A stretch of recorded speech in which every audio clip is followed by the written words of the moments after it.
BJP वाले क्या मांग कर रहे हैं? उनके ऊपर कोई बीजेपी के क्या करा? नहीं, बीजेपी वाले आपने कहा ना मांग कर रहे हैं, क्या मांग कर रहे हैं बीजेपी वाले?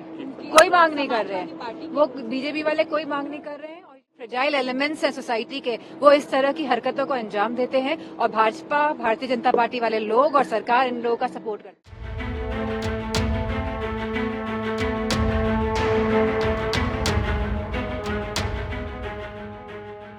सपा सांसद डिंपल यादव को तो आज तक आपने कई बार सुना होगा, लेकिन आज तक सांसद डिंपल यादव को आपने इतना आग बबूला कभी नहीं देखा होगा।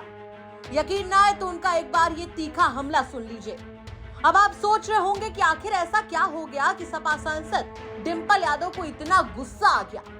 तो हुआ ये कि सपा सांसद रामजीलाल सुमन ने राणा सांगा के खिलाफ कुछ ऐसी बातें कह दी जिसको लेकर बवाल मच गया।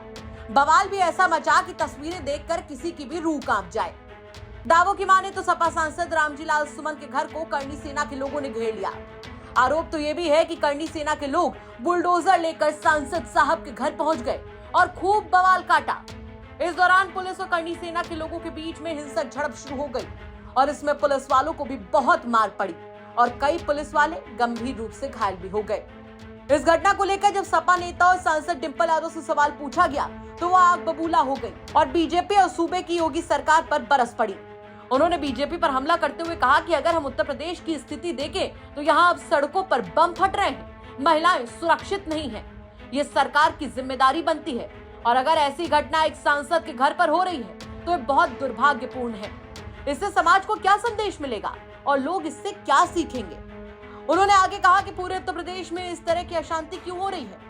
मुझे लगता है कि सरकार को इस पर सख्त कार्रवाई करनी चाहिए।